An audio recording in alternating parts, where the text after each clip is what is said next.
Hello दोस्तों, एक बार फिर से आपका स्वागत है। चलते हैं बिहार सुबह की ताज़ा खबरों की ओर, लेकिन उससे पहले अगर आपने अभी तक इस चैनल को सब्सक्राइब नहीं किया तो कर ले, जिससे कि आपको बिहार सुबह की ताज़ा खबर रोजाना मिलती रहे।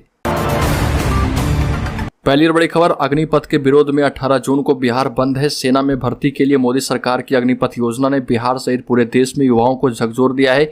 देश के कई हिस्सों से उनकी आत्महत्या की खबरें मिल रही, ट्रेनें जलाई जा रही, सरकार भी अड़ी है। अब आयशा इनौस रोजगार संघर्ष संयुक्त मोर्चा और सेना भर्ती जवान मोर्चा ने आज बिहार बंद का आह्वान किया है। अब सेना भर्ती जवान मोर्चा के संयोजक राजू यादव, इनौस के राष्ट्रीय अध्यक्ष अगियाव विधायक मनोज मंजिल, आयशा के महासचिव संदीप सौरभ, इनौस के बिहार राज्य अध्यक्ष डुमराव विधायक अजीत कुशवाहा, इनौस के राज्य अध्यक्ष आफ्ताब आलम और रंजन, आयशा के राज्य सचिव सबीर कुमार और राज्य अध्यक्ष विकास यादव ने संयुक्त रूप से बंद का आह्वान किया है।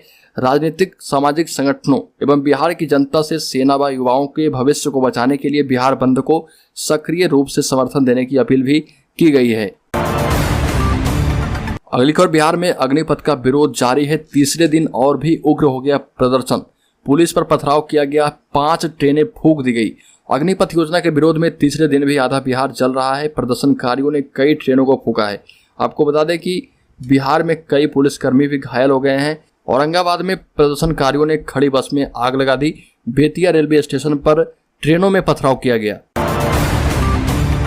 अगली खबर, अब बिहार के गांव में भी बिजली मोबाइल की तरह होने वाली है। शहर की तरह अब गांव में भी लाइट के लिए पहले पैसा देना होगा। बिहार के गांव में अब स्मार्ट प्रीपेड मीटर लगाने की शुरुआत हो गई है। बिहार में 16 जून को north Bihar power distribution company limited और सिक्योर मीटर्स लिमिटेड के बीच करार में 30 माह में उत्तर बिहार के 5 जिलों में 26 लाख स्मार्ट प्रीपेड मीटर लगाने पर सहमति बनी है और सीतामढ़ी, शिवहर, पूर्वी चंपारण, पश्चिम चंपारण और मुजफ्फरपुर में ये 26 लाख स्मार्ट प्रीपेड मीटर लगाए जाएंगे।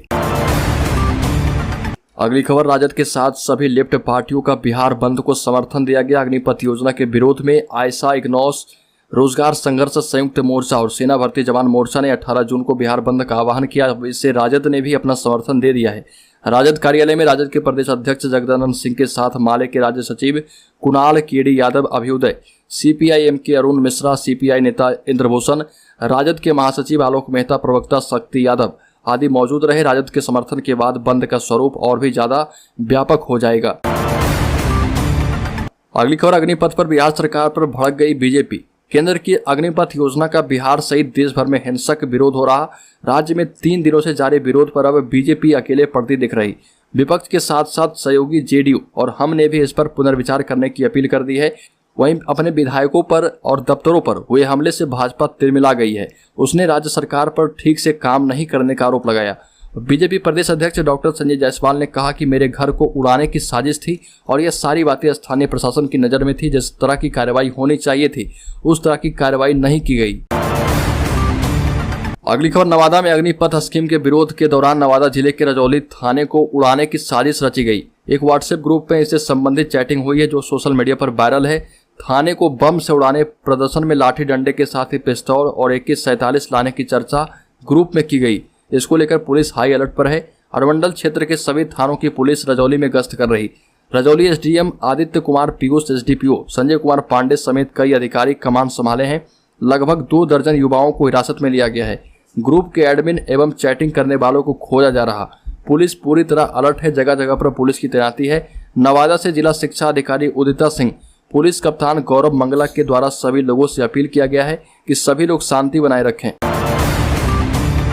अगली खबर, शेखपुरा में भी सड़कों पर आगजनी की गई। शेखपुरा में पिछले 3 दिनों से देश के विभिन्न भागों में सरकार के द्वारा सेना में अग्निपथ की बहाली की रूपरेखा तैयार किए जाने को लेकर चल रहे आंदोलन की लपट तीसरे दिन शेखपुरा जिले में पहुंच गई। राज्य के अन्य जिलों की तरह तीसरे दिन आंदोलन ने रफ्तार पकड़ ली है। जिले के बरबीघा के श्री कृष्ण चौक पर आंदोलनकारी युवाओं के द्वारा टायर जलाकर आगजनी की जा रही। आंदोलनकारी विभिन्न सड़क मार्गों को जाम कर चुके हैं। केंद्र सरकार के खिलाफ जमकर नारेबाजी की जा रही है। अगली खबर, गया में प्रदर्शनकारियों ने लूट लिए 30 लाख का सामान। गया के बेलागंज में दोपहर को अग्निपथ भर्ती के विरोध के दौरान 2 वाहनों से हुई लूट की रकम खासी मोटी निकली। प्रदर्शनकारी छात्रों ने करीब 30 लाख रुपए के सामान लूट ले गए। लूटे गए सामान में स्मार्टफोन एवं उसके एसेसरीज और ब्रेड बटर समोसा है। इस लूट के मामले में वाहन मालिकों की ओर से देर शाम बेलागंज थाने में रिपोर्ट दर्ज कराई गई। लूट का केस दर्ज करते ही पुलिस पूरी हरकत में आ गई। इससे पहले वह ठोस आधार ढूंढ रही थी, लेकिन अब उसे बड़ा आधार मिल गया है। बेलागंज थानाध्यक्ष रामराज सिंह ने बताया कि लूट की घटना की रिपोर्ट दर्ज कर ली गई है। साथ ही मामले की छानबीन और धरपकड़ के लिए दबिश दी जा रही है। अगली खबर, बैंकिंग की तैयारी कर रहे युवा ध्यान दें। आईडीबीआई बैंक में 1544 पदों पर निकली वैकेंसी, 34,000 रुपये तक मिलेगी सैलरी। आईडीबीआई बैंक में एग्जीक्यूटिव और असिस्टेंट मैनेजर के पदों पर भर्ती निकली है, जिसके तहत कुल 1544 पदों पर भर्ती की जाएगी। इस वैकेंसी के लिए आवेदन प्रक्रिया 3 जून 2022 को शुरू हुई थी। ऑनलाइन आवेदन करने के लिए अंतिम तिथि 17 जून 2022 यानी आज तक का समय दिया गया। ऐसे में जिन भी उम्मीदवारों ने इस वैकेंसी के लिए अब तक आवेदन की प्रक्रिया को पूरा नहीं किया है, वह जल्द से जल्द आईडीबीआई बैंक की ऑफिशियल वेबसाइट idbibank.in पर जाकर ऑनलाइन आवेदन कर दें। अगली खबर, अग्निपथ योजना को लेकर बिहार में भारी हंगामा है। छात्रों के हुजूम के बीच उपद्रवी तत्व रेलवे समेत अन्य सार्वजनिक संपत्तियों को भारी नुकसान पहुंचा रहे। ऐसी स्थिति में उपद्रवियों के सामने पुलिस मूकदर्शक बनी है। अब इस पर केंद्रीय ग्रामीण विकास मंत्री गिरिराज सिंह ने बड़ा हमला बोला। उन्होंने कहा कि बिहार में आरजेडी के गुंडे दंगे करवा रहे। केंद्रीय मंत्री ने कहा कि राजनीतिक दलों के लोगों ने विद्यार्थियों को ढाल बनाकर राष्ट्रीय संपत्तियों को नुकसान पहुंचाया। उन्होंने तो कह दिया कि बिहार में राजद के गुंडे दंगे करवा रहे। एक अलग ट्वीट में उन्होंने कहा कि बिहार में राजद के उग्र प्रदर्शन में सरकारी संपत्तियों को जलाया जा रहा, बिहारियों की मौत हो रही, इसका जवाब राजद को देना होगा। अगली खबर, पैगंबर पर विवादित टिप्पणी के बाद बीजेपी से निलंबित नुपुर शर्मा को पिछले 5 दिनों से मुंबई पुलिस ढूंढ रही, लेकिन उनका कुछ पता नहीं चल रहा। शर्मा को गिरफ्तार करने के लिए मुंबई पुलिस की एक टीम दिल्ली में है। महाराष्ट्र सरकार के सूत्रों के मुताबिक पुलिस के पास नुपुर शर्मा के खिलाफ पर्याप्त सबूत हैं। भिवंडी के एक पुलिस अधिकारी ने बताया कि नुपुर शर्मा के वकील की तरफ से स्टेशन में एक मेल आया था, जिसमें उन्होंने अपना बयान दर्ज करवाने के लिए 4 सप्ताह मांगे थे। नुपुर शर्मा ने टीवी डिबेट के दौरान पैगंबर मोहम्मद पर टिप्पणी की थी और नुपुर शर्मा के द्वारा ये बताया गया कि उनके भगवान पर लगातार मौलानाओं के द्वारा टिप्पणी की जा रही थी, जिसके बाद उन्होंने टिप्पणी की। अगली खबर, 4 महीने के बाद लौटा कोरोना। देश में 112 दिन बाद नए केस 12,000 के पार। एडवाइजरी पैनल की सलाह, प्रिकॉशन डोज का गैप घटाए सरकार। देश में कोरोना मामलों की संख्या लगातार बढ़ती जा रही। पिछले 24 घंटों में 12,856 नए केस मिले।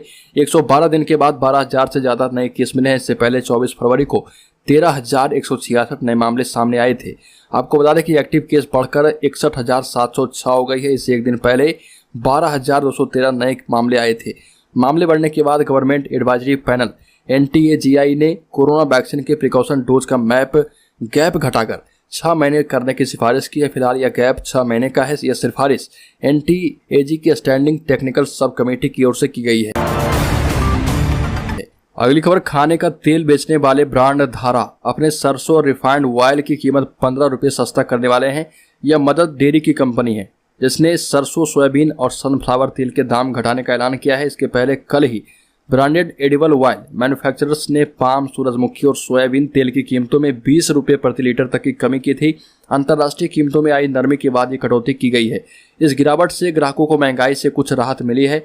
खाने के तेल की बड़ी कंपनियां अडानी क्लीमर और रुचि इंडस्ट्रीज के अलावा Gemini edibles and fats India limited, Modi naturals, Gokul refoil and solvent इत्यादि ने अपने दाम घटाए। तो दोस्तों, बिहार सुबह की ताज़ा खबरों में अभी के लिए इतना ही। अगर आपने अभी तक इस चैनल को सब्सक्राइब नहीं किया तो कर लें, जिससे कि आपको बिहार सुबह की ताज़ा खबर रोजाना मिलती रहे।